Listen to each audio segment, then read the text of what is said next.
Lalu tiba-tiba si B datang dengan memanggul serigala yang sudah mati. Assalamualaikum, halo Moviegers, apa kabar semuanya? Sehat-sehat kan? Di video kali ini Asni akan merangkum drama series Siren Season 2 episode 3 dan 4. Para mermaid sudah lama tinggal di daratan nih. Mereka mulai belajar dengan kebiasaan-kebiasaan manusia. Apakah mereka bisa membaur dengan masyarakat Bristol Cove? Oke, langsung saja kita masuk ke alur ceritanya. Episode 3. Ben mengajak Rin dan kawan-kawan ke hutan, menjelaskan kalau tempat itu dulu dipenuhi air. Lalu si A mendekati sebuah tanaman. Ben menghimbau agar jangan menyentuh karena tanaman itu adalah racun. Lalu tiba-tiba ada seekor rusa. Teman-teman Rin langsung mengejar. Insting berburu mereka bangkit. Rin ikut mengejar.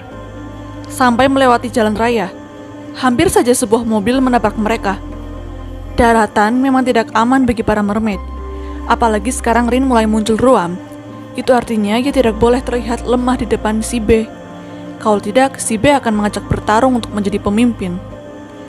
Ben juga mendapat kabar pengeboran diperluas mendekati daerah pantai. Makin bingunglah mereka. Sander bangun di pagi hari. Di kapalnya, ia melihat Nicole sedang sibuk mencari sesuatu.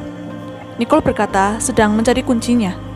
Setelah ia pergi, Sander agak curiga. Di kabin, Ben kedatangan Sheriff Marissa yang mendapat laporan dari toko yang para mermaid pernah melakukan kekacauan. Ben terpaksa berbohong bahwa mereka adalah teman-temannya yang melakukan kekacauan akibat terlalu banyak minum.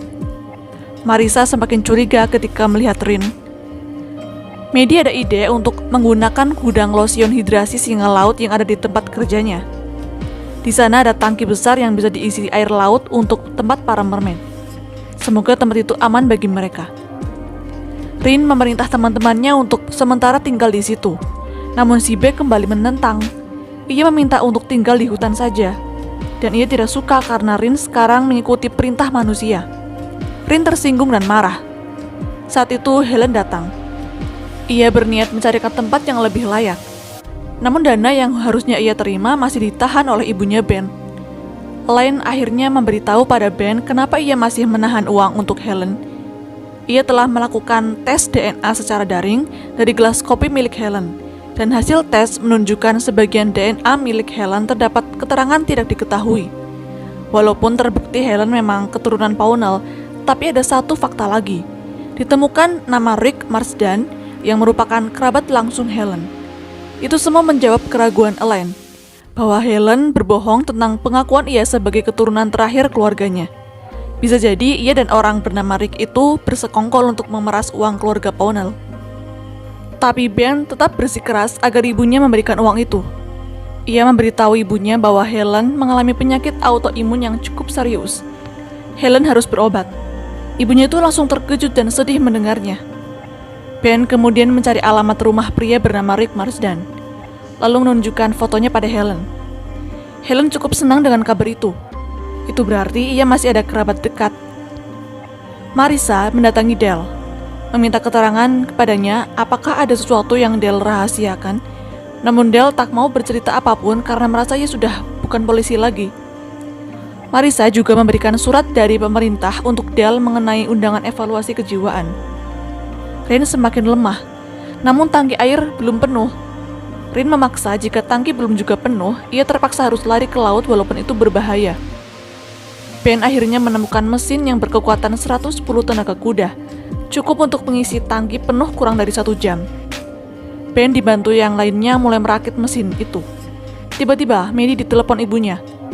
Susan mengadu pada Medi bahwa Del pergi ke Seattle untuk undangan evaluasi kejiwaan.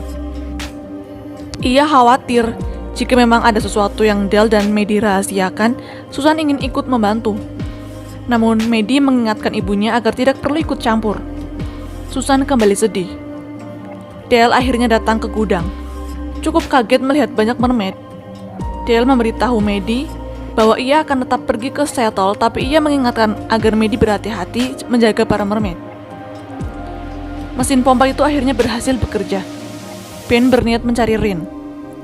Sementara itu, si B juga mencari keberadaan Rin. Ia sudah menyadari kalau Rin dalam kondisi lemah. Ia dan Rin akhirnya bertarung sampai masuk ke tangki air. Saat mereka bertarung, Ben kembali mendengar nyanyian siren. Ia berusaha membantu Rin dengan menyodorkan tongkat, namun ia malah terpental. Pada akhirnya Rin menusuk B dengan ekornya sampai ia kalah. Di lain tempat, Sander ke kabin bekas Rin dan kawan-kawan tinggal. Ia mencari bukti-bukti kecurigaannya mengenai mermaid. Si B tak sadarkan diri karena terluka parah. Rin memarahi Ben karena telah ikut campur dalam pertarungan Rin. Maddie juga menyalahi Ben yang sangat ceroboh. Helen menemui pria bernama Rick. Helen memberitahu bahwa Rick adalah keluarganya dari hasil tes DNA daring. Dan ternyata Rick memang sempat mencari kecocokan keluarga lewat tes DNA daring tersebut. Kini mereka dipertemukan. Helen menyuruh agar Rick mampir ke tokonya. Rin dan Maddie semakin menyadari bahayanya nyanyian siren. Mereka berinisiatif untuk merekam nyanyian Rin untuk dibandingkan dengan suara lain yang dibuat binatang di laut. Jika mereka menemukan suara yang mirip, mereka bisa tahu cara memblokirnya. Tapi Rin tidak bisa bernyanyi lalu merekamnya sendirian. Mermaid hanya bisa bernyanyi untuk manusia. Akhirnya Maddie yang ada di sana menggunakan earphone kedap suara. Sedangkan Ben akan keluar ruangan. Rin mulai bernyanyi. Entah Maddie mendengarnya atau tidak, ia seperti ikut larut. Rin mengatakan sebenarnya ketika ia bernyanyi untuk Ben, ia merasa nyaman dan tentram. Ia butuh bernyanyi. Maddie khawatir. Ia meminta Rin untuk merahasiakan hal tersebut. Jangan sampai Ben tahu. Helen mengabari Ben bahwa ibunya Ben telah memberikan cek uang kepadanya. Pasti karena Elaine itu nggak tega setelah mendengar cerita dari Ben mengenai penyakit Helen. Malam hari si Ben terbangun. Ia mencoba pergi sendiri. Episode 4. Di dermaga, Sander mendengar suara aneh. Ternyata ia bertemu si B yang tergeletak tak berdaya. Ben masih juga ketergantungan nyanyian siren. Ketika ia mendengarkan rekaman itu, di waktu yang sama Rin mengalami mimpi buruk tentang Ben. Pagi hari di gudang, para mermaid bertengkar. Mereka kacau karena kelaparan. Singkat cerita, Maddie dan kawan-kawan mampu membeli rumah baru dari uang yang Helen peroleh. Para mermaid akan tinggal di situ. Mereka juga mulai diajari bagaimana menjadi manusia. Jerry kembali membuatkan kartu identitas. Mulai saat itu, para mermaid punya nama, yaitu Cammy, Levi, Eliza, Sarge, dan Vivian. Hari itu, Levi meminta pergi bersama Ben. Ia ingin belajar lebih banyak dengan Ben. Awalnya Ben tidak setuju, takut Sander melihatnya. Maddie kemudian mengingatkan ini hanya untuk sementara waktu. Levi ini sangat polos dan lucu, guys. Ketika Ben hendak pergi, ia berciuman dengan Maddie. Levi yang melihatnya ikut-ikutan mencium Ben. Ben kaget dong, lalu menjelaskan hal itu tidak diperbolehkan. Duh, konyol banget. Ben hendak menemui Sander dan menyuruh Levi menunggu di mobil. Ben menjelaskan pada Sander apa tujuan ia melindungi para mermaid. Sander yang belum ikhlas atas kematian ayahnya sempat menuduh Ben memihak mereka. Namun kemudian Sander pura-pura tidak peduli dan berkata pada Ben ia baik-baik saja. Setelah Ben pergi, diam-diam ternyata ia telah mengurung si B di palkanya. Rick mengunjungi Helen. Mereka mulai bercerita tentang latar belakang mereka masing-masing. Rick tinggal sendiri karena ibu dan ayahnya sudah tidak ada. Ibunya meninggal karena kecanduan obat hingga overdosis. Helen juga mengatakan keluarganya juga dulu pecandu. Sampai ia memperlihatkan luka di tangannya, yang sama juga di tangan Rick, penyakit autoimun langka. Helen memberikan ramuan yang dipercaya dapat mengobati. Maddie dan ibunya makan siang bersama. Mereka mencoba mengakrabkan kembali satu sama lain. Susan juga memberikan kalung untuk Maddie. B terbangun. Ia baru sadar dirinya sedang dikurung. Ia memberontak ingin keluar. Di atas, Sander mendengar kebisingan. Ia mengatakan si B ini kuat juga bagaikan badai Katrina. Mulai saat itu, si B ini bernama Katrina. Sander mengurung Katrina dengan tujuan ingin mengetahui di mana Levi berada. Di tengah jalan, Levi kabur ke sebuah bar. Mulailah ia membaur dengan orang-orang di sana. Ia ikut minum bir, bermain bir pingpong. Levi selalu mengamati orang-orang, terutama pasangan pria dan wanita. Lalu Ben bertanya jika di air bagaimana para mermaid memilih pasangan dan membuat anak. Levi menjawab wanitalah yang memilih. Para pria akan menarik perhatian dengan cahaya di lehernya. Lalu mereka akan menggigit leher dan memukul dengan ekor.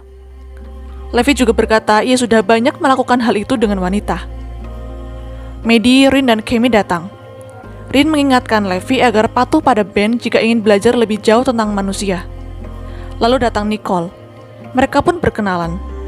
Nicole agak curiga melihat Cammy yang agresif. Levi bertemu seorang wanita. Wanita itu mengajaknya berdansa. Walaupun agak kaku, Levi bisa juga belajar menari. Ben dan Maddie hanya melihatnya dengan konyol. Rin juga ingin mencoba menari dengan Ben. Mesra banget deh. Rin mengatakan tentang perasaannya ketika menyanyikan lagu untuk Ben, bahwa ia juga suka. Duh, kok malah ngasih tahu sih? Padahal Maddie udah wanti-wanti supaya merahasiakan hal itu. Malam hari, Sander masih menanyai Katrina di mana Levi berada. Lalu Katrina pura-pura pingsan. Sander yang panik turun dan membuka palka. Saat ia mendekat, Katrina menyerang. Untungnya ia dapat menghindar dan menutup kembali palka. Tapi ternyata setelah itu, Katrina berhasil keluar dengan panah yang tadi menancap. Sander melihat. Katrina ingin kabur dari kapal tersebut, tapi ternyata Sander telah membawanya ke lautan lepas. Kini Katrina bingung. Jika ia mencebur ke laut, ada gelombang sonik yang berbahaya. Tapi jika ia membunuh Sander, ia juga tidak bisa pulang. Sander memberi pilihan. Jika Katrina ingin selamat, ia harus memberitahu di mana Levi. Sander ingin Katrina melihat sesuatu lewat teropong. Jauh di depan sana ada kapal minyak yang melakukan pemetaan. Katrina diberitahu itulah penyebab gelombang sonik.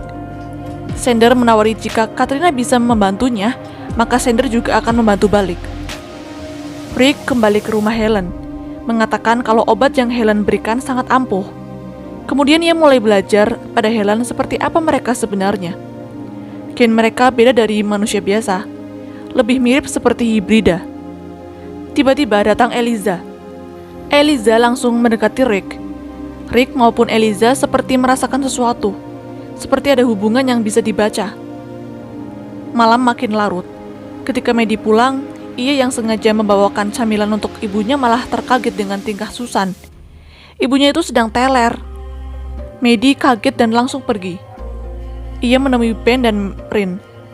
Dirinya sangat terpukul karena tidak menyangka ibunya masih juga memakai narkoba. Ben dan Rin menguatkannya.